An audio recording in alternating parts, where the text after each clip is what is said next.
sobre as respostas de Jesus, como Jesus respondeu no Evangelho de Lucas, e estamos aprendendo e muito. Hoje à noite nós vamos ver como Jesus respondeu à sua família biológica. Então, abram as Bíblias, por favor, em Lucas, capítulo 8, os versos 19 a 21. Eu vou abrir a Bíblia aqui também, como a Bíblia é nova, então eu tenho dificuldade para abri-la, do mesmo jeito que alguém está começando a manusear a Bíblia aí. Não tem problema. Lucas 8, 19 a 20. Lucas, capítulo 8, versos 19 a 21. 19 a 21. O texto diz assim: a mãe e os irmãos de Jesus chegaram até onde ele estava, mas não podiam aproximar-se por causa da multidão. E lhe comunicaram: a sua mãe e os seus irmãos estão lá fora e querem vê-lo. Jesus, porém, lhes respondeu: minha mãe e meus irmãos são aqueles que ouvem a palavra de Deus e a praticam. Vamos orar? Deus, a Tua palavra, nós cremos que tem um efeito pela ação do Teu Santo Espírito, quando há da nossa parte a disposição de ouvir e de colocar em prática. Cremos que a Tua palavra é viva e eficaz, que ela possa falar a cada coração nesta noite, a começar do meu. Nós oramos no nome de Jesus. Amém, Senhor. Queridos, todos nós temos famílias.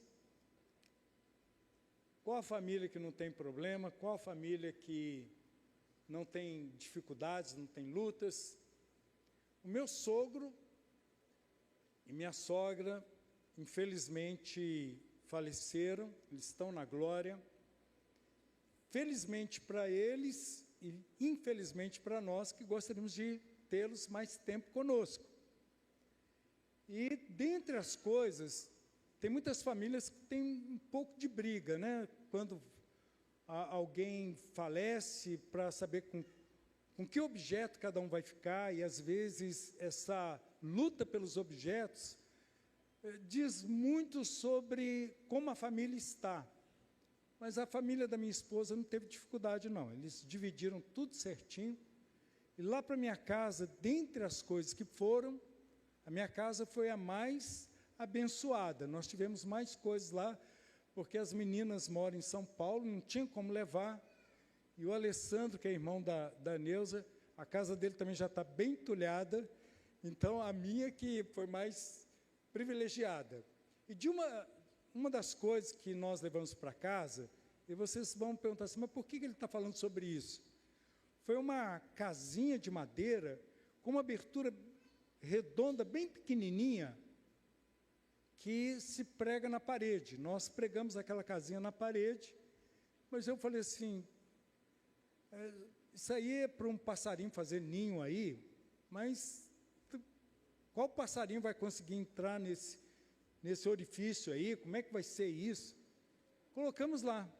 Não é que cerca de um tempinho atrás, 2 meses mais ou menos, apareceu um casal de passarinhos. Eu não sei o nome deles, então quem entende depois que terminar o culto, se quiser colocar aí, digitar no chat ou na descrição aí, nos comentários do vídeo, mas é um passarinho pequenininho, marronzinho e bravinho. E eu falei assim, gente, por que tudo que é pequenininho tem que ser bravinho, né? Então, o casal bem bravinho. Então, eles não deixavam ninguém aproximar do ninho. E nós tínhamos aquele respeito ali e tal. Vocês acreditam que semana passada, final da semana passada, aquele casal de passarinho, eles sempre levavam lá alimento para alimentar os filhotes. Nós sabíamos quantos tinham ali, mas depois descobrimos que era só um. E aí, um dia eu fui lá na varanda, na lavanderia, e aí nós vimos que o casal tinha expulsado o filhotinho do ninho. E ele era bem gordinho. Se eu pudesse imaginar, ou melhor, eu imaginando aqui o que ele poderia pensar, aquele filhotinho diria o seguinte: mas aqui é tão bom, eu recebo comida, aqui é quentinho, eu fico protegido. Os pais, no entanto, expulsaram. E quando expulsaram, a mãe ficou mais próxima dele, bravinha. E o pai um pouco mais alto, bravinho também. E o filho tentando voar, eu imagino também ele dizendo: gente, eu não estou conseguindo, eu não vou conseguir. E certamente o pai dizendo: eu já passei por isso, você consegue. Mas vocês me deram muita comida, o problema é seu, vai aí, se esforça. E aí, o passarinho, nós deixamos lá, não ficamos perto. Quando voltamos lá, aquele filhotinho já tinha ido embora, e o casal de passarinho aquela família não voltou mais. A família é exatamente isso, né? Nós vamos repetindo, nós vamos amando, e muitas vezes amar é cortar o cordão umbilical, muitas vezes é tirar do ninho, é falar: faça o seu voo. Aqui está muito confortável, mas é importante que você escreva a sua própria história. E ser pai é um desafio, ser mãe é um desafio. Nós vamos tentando acertar, amando os nossos filhos, e muitas famílias têm as suas próprias dificuldades. Por que nós estamos falando sobre isso? E Jesus também teve a família dele.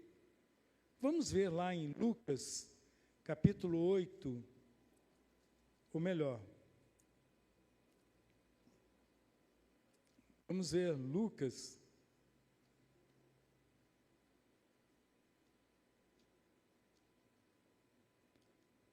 Marcos, capítulo 6, versos 3 e 4. Marcos, capítulo 6, versos 3 e 4. Marcos, Evangelho de Marcos 6, 3 e 4.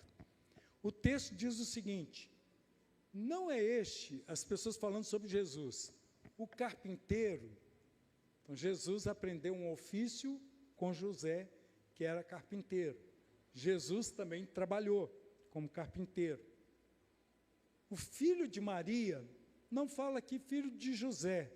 Os estudiosos acreditam que nesse ponto, provavelmente José havia morrido.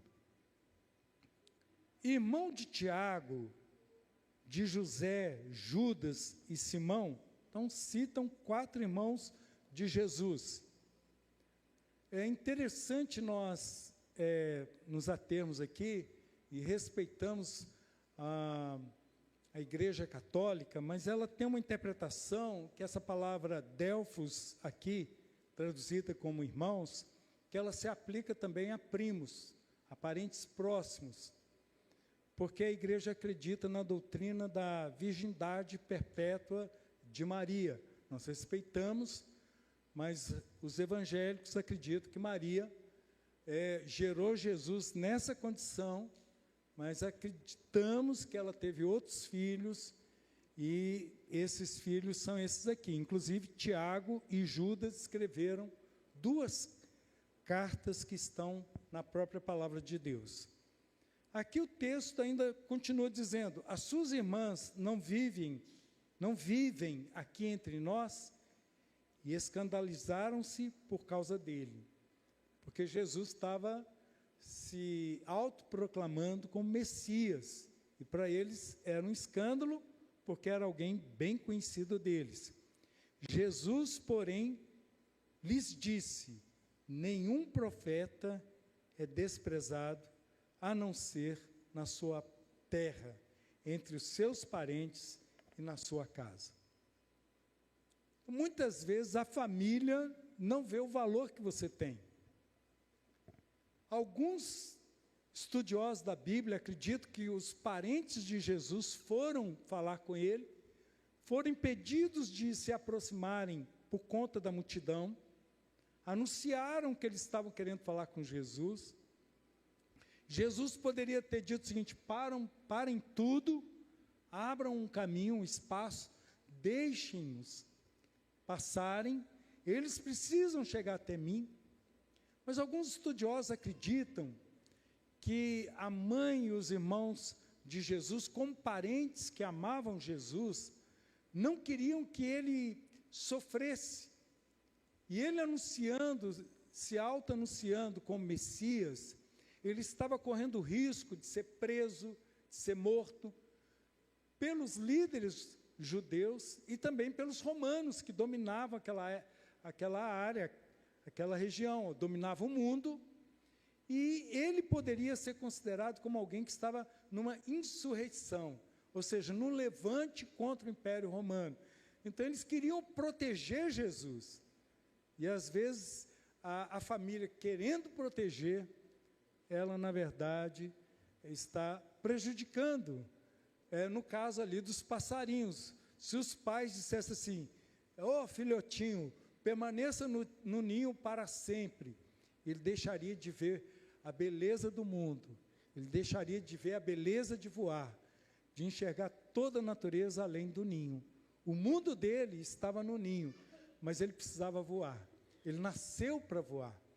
E Jesus nasceu para cumprir a missão dele.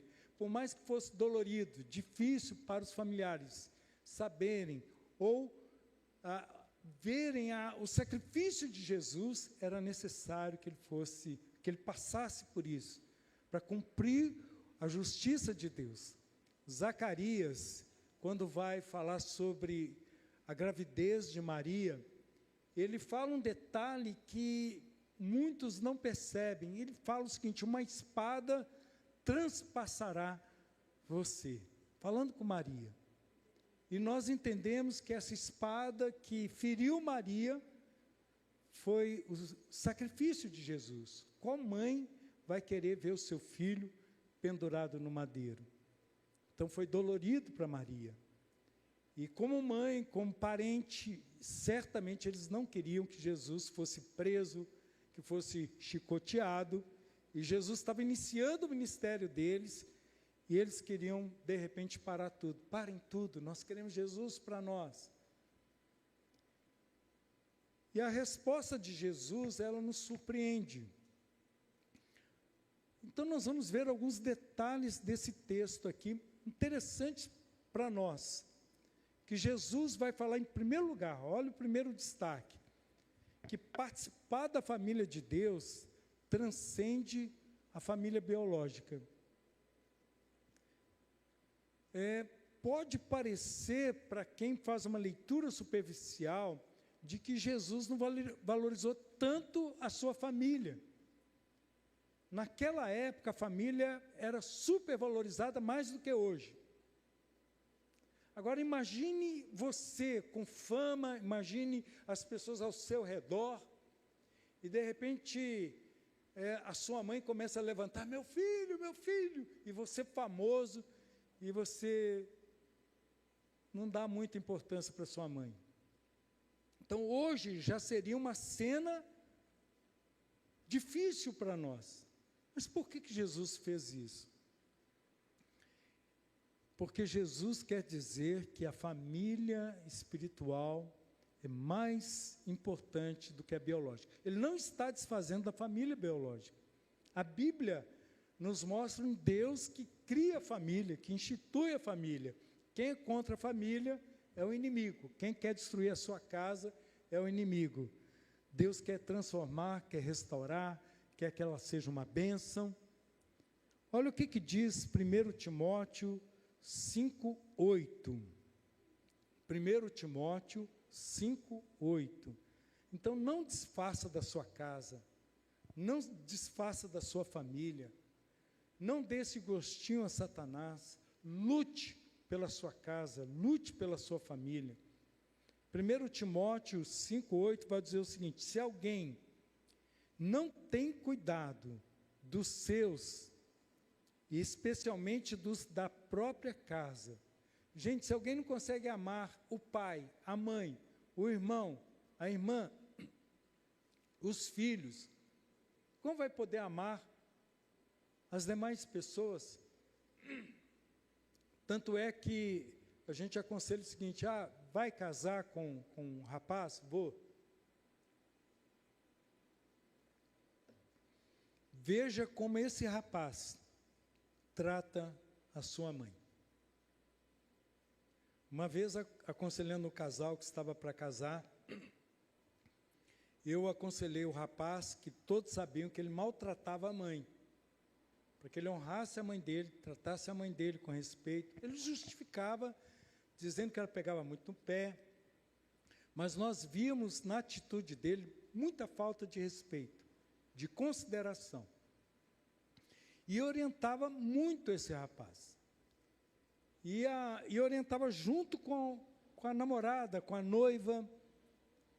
E quando nós orientávamos, a namorada e a noiva sempre diziam o seguinte: pastor, fica tranquilo, quando ele casar comigo, eu vou mudá-lo.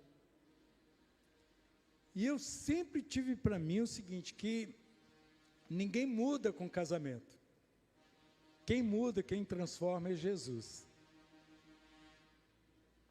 Ô, gente, é a corneta de Deus, viu? Então, a corneta aí. Se eu fosse pregador pentecostal, eu diria: a corneta do inimigo, mas não vai calar a voz de Deus. Mas eu tenho a visão de que tudo é Deus, tudo é para a glória dele. E, queridos, eu orientava e dizia: olha, é melhor que ele se converta, que ele se arrependa, que ele realmente seja crente. Crente honra pai e mãe. Ela dizia: não, pastor, deixa que eu mudo. Você sabe o que aconteceu depois do casamento?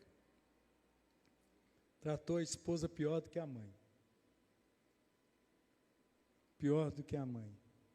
Por isso que a Bíblia fala: se alguém não tem cuidado, se alguém não respeita, se alguém não olha para a sua família, dos seus, especialmente dos da própria casa, esse negou a fé e é pior do que o descrente.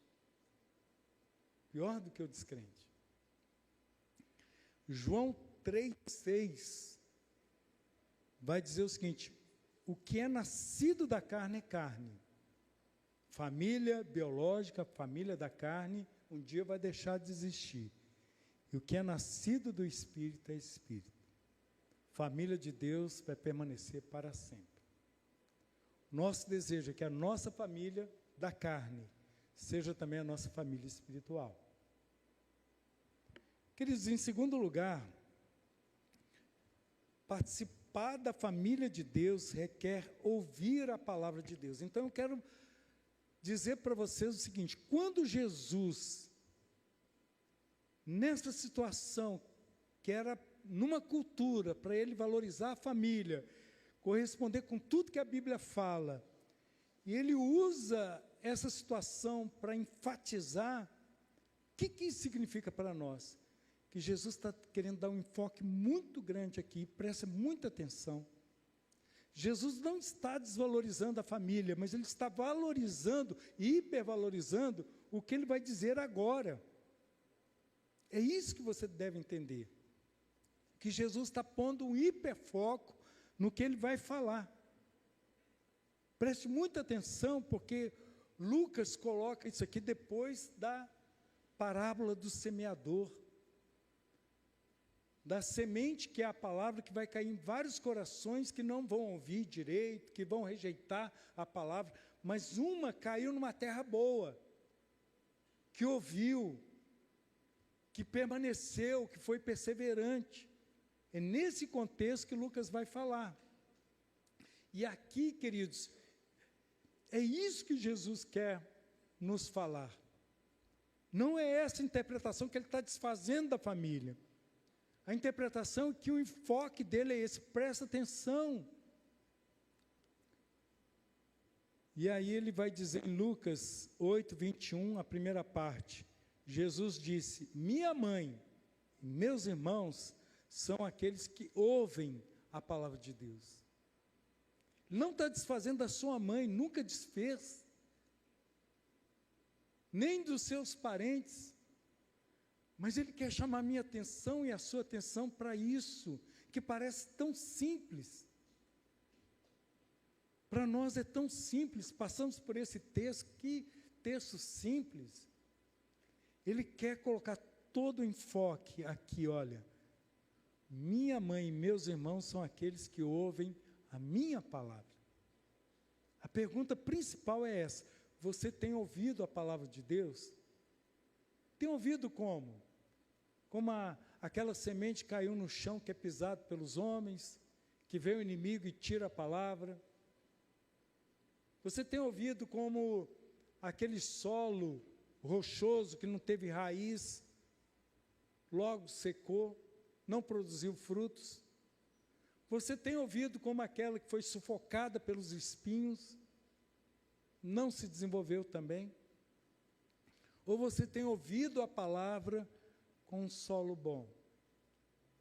É a mesma semente, mas a forma de receber a palavra é diferente.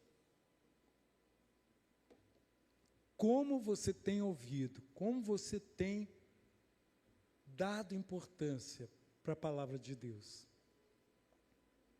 O Espírito Santo quer que você ouça a palavra.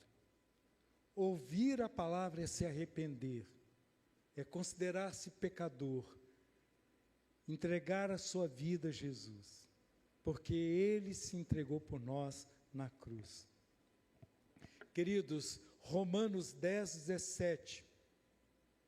A Bíblia toda, nós poderíamos ter vários versículos para apresentar, mas Romanos 10, 17 vai dizer o seguinte: e assim a fé vem pelo ouvir.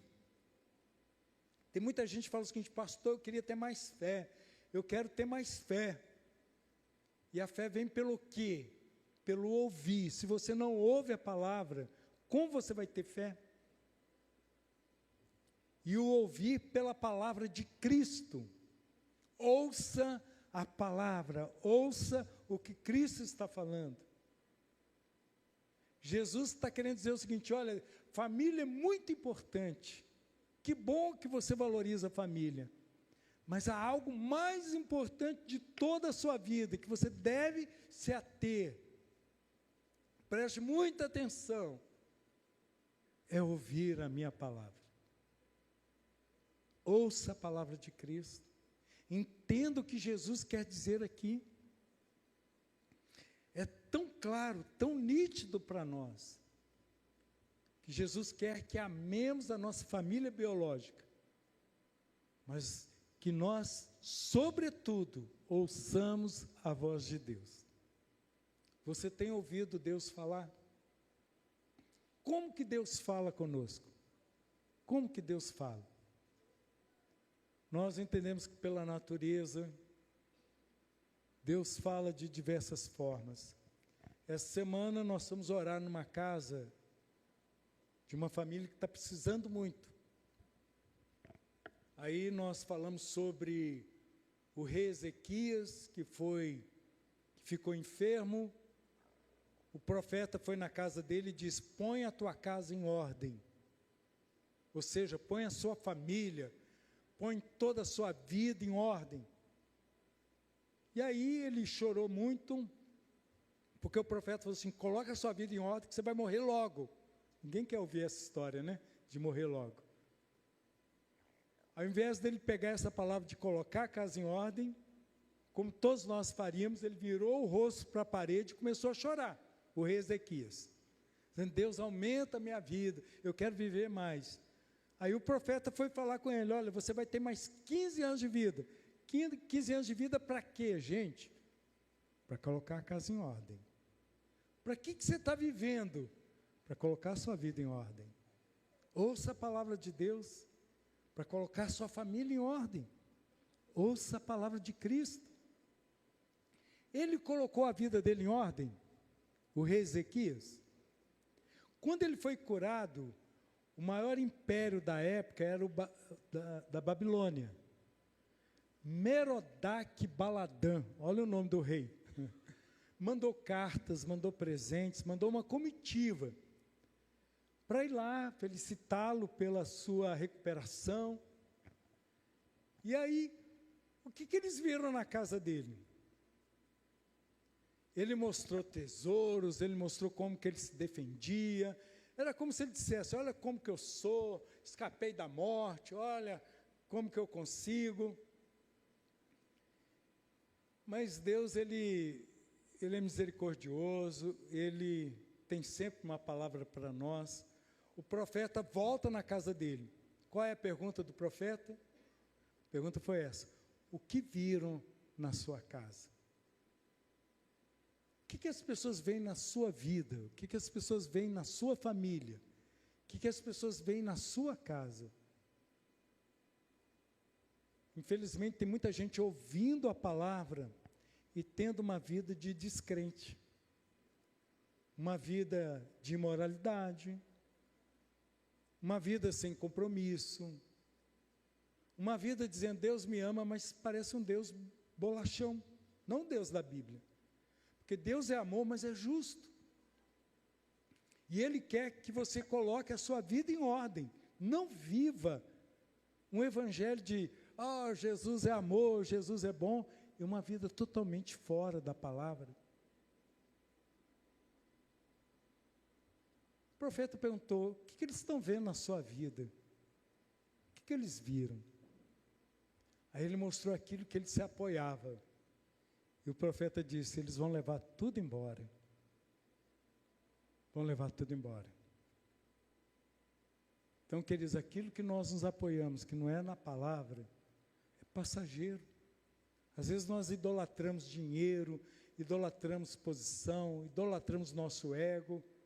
Tudo passa, mas a palavra permanece para sempre. Coloque a sua vida em ordem. Eu ouço a palavra, mas ela está caindo em boa terra para você acertar sua vida com Deus? Ou você vai continuar dizendo: não? Interessante que Ezequiel, Deus falou com o profeta assim: o povo te ouve, mas eles estão ouvindo como um cantor. Eles gostam do que estão ouvindo, mas eles não estão se arrependendo. Todo pastor gosta de ouvir: a sua mensagem foi uma bênção. Mas todo pastor, de verdade, ele prefere que a pessoa diga assim: não gostei da mensagem, mas ela falou muito comigo. O Espírito Santo falou comigo. Não gostei da mensagem. Foi muito dura. Falou dos meus pecados, falou para eu colocar minha vida em ordem. Minha vida já está toda certa. Certa para quem? Para o diabo? Como que você acerta a sua vida com Deus? Deixa o Espírito Santo falar com você. Abandone o seu pecado agora. Pare de ficar enrolando. Pare de gracinha com Deus. Ouça a palavra. Permita que a palavra faça o efeito que ela quer fazer na sua vida. Terceiro lugar, participar da família de Deus é tornar-se praticante da palavra. É isso que Jesus quer focar aqui. Ele dá um chacoalhão: mas como assim? Não era para ele valorizar a família? Não era para ele honrar sua mãe, seus irmãos, e dizer: olha ali, meus familiares. Como naquela época se valorizava a família, e hoje menos, mas até hoje tem pessoas que dão um destaque muito grande para a família. Mas Jesus chama aquela multidão, chama os seus discípulos, chama a sua própria família, e nos chama para algo que Ele quer que nós vejamos que é muito mais importante. A família é super importante, mas há algo mais importante. O que é mais importante? Ouvir Jesus e praticar aquilo que Ele está falando.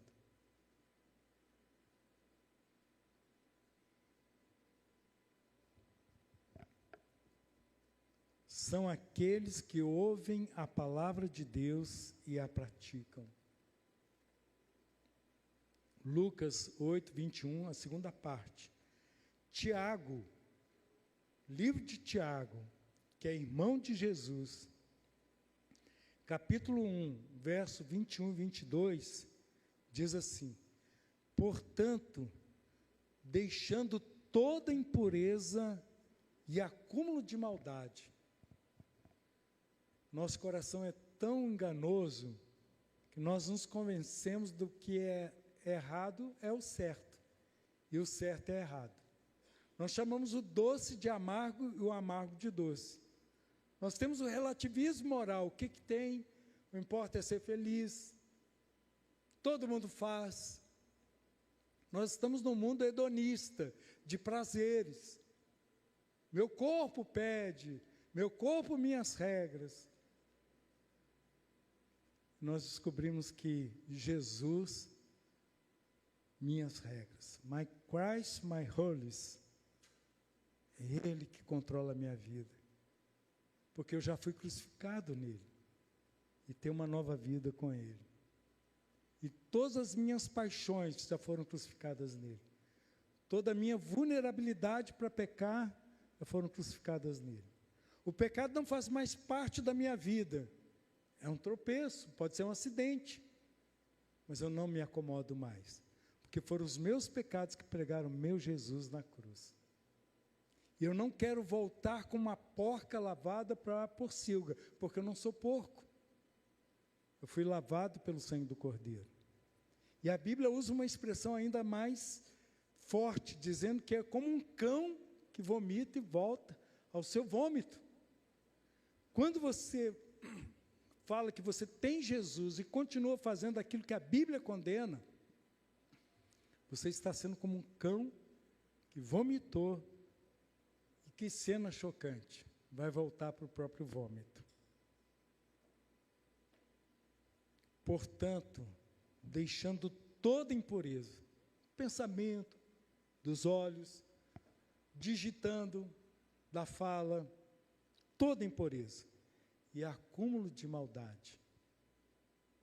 Como as pessoas estão acumulando maldade.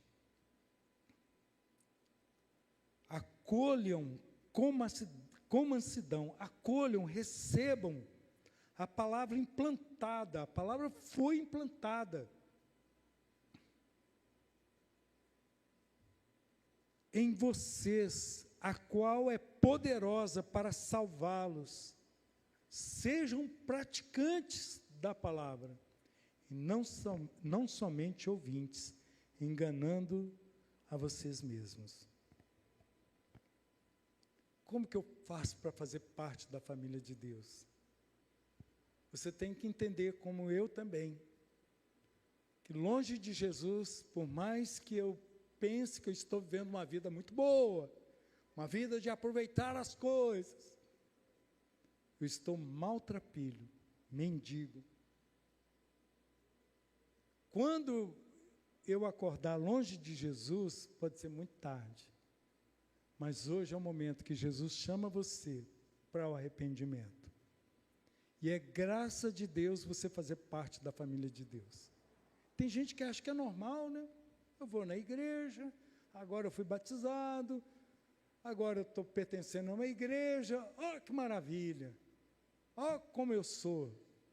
Você é tão pecador que você só faz parte da família porque Jesus se entregou por você.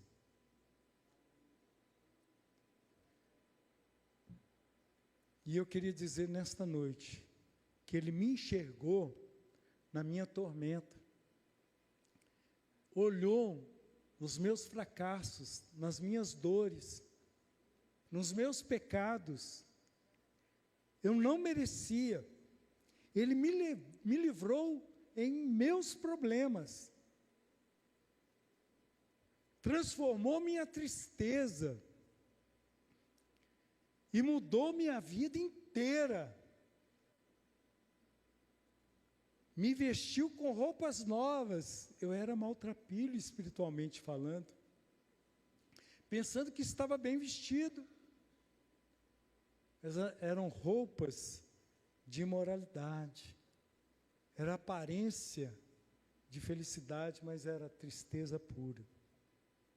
Mas Ele me vestiu com roupas novas, purificadas no sangue do Cordeiro, pôs azeite em minha cabeça.